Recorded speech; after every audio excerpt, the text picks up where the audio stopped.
আজকে থালাতে একটা রেসিপি আপনাদের সঙ্গে শেয়ার করব। নামে ডাল ভাত, কিন্তু সেই ডালেরও এত সুন্দর একটা স্বাদ গন্ধ আসতে পারে এবং এতটাই সুস্বাদু হয়, মানে সেটা ডাল ভাত বলে মনে হবে না, ওটা দিয়েই ভাতটা খাওয়া হয়ে যায়। যাই হোক, আজকে প্রথমে আলু ভাজা নিয়ে নিলাম। ওই ডালটার জন্য আলু ভাজাই বেস্ট, বা বেগুন ভাজাও ভালো লাগে। তারপরে আলু ভাজার সঙ্গে এটা নিয়ে নিলাম ঝিঙে আলু পোস্ত, যদিও এটা অতিরিক্ত হয়ে যাবে, কারণ এটা থাকলে আর কিছুই লাগে না।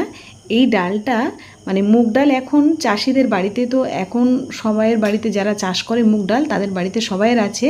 আর যাদের নেই, কাঁচা গোটা মুগ ডাল দোকান থেকে কিনে আনবেন। দেখবেন এই ডালটা শুকনো খোলায় ভেজে সেটা মানে গুঁড়ো করে তারপরে মাছের মাথা দিয়ে করে দেখবেন, অসাধারণ লাগে। যারা ছোটোবেলায় খেয়েছেন এই সাবেকি পদ্ধতিতে এই মুগের ডালটা মাছের মাথা দিয়ে, তারা বুঝতে পারবেন এর স্বাদ কত ভালো আসে। আমি সেটা নিয়ে নিলাম এক বাটি, আর তার সঙ্গে আলু ভাজা তো আছে। আমার ছেলেমেয়েরা রঙটা দেখে প্রথমে ভাবতে পারেনি এত সুন্দর গন্ধ স্বাদ আসবে, কারণ এটা আমি এর আগে কোনো সময় করিনি, এখন উনুনে রান্না করছি বলে তাই আপনাদের সঙ্গে শেয়ার করলাম। সত্যি ভালো লেগেছে। লোহার কড়াই বলে একটু কালচে এসছে, কিন্তু স্বাদ খুব ভালো আসে। আর তারপরে ঢ্যাঁড়স আলু দিয়ে মাছের ঝোল নিয়ে নিলাম।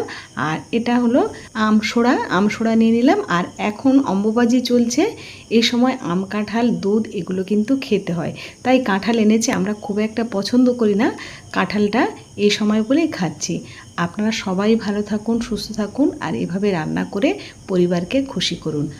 আর কমেন্টে জানাবেন অম্বুবাচিতে আপনারা কি খাচ্ছেন, কি খেতে হয়।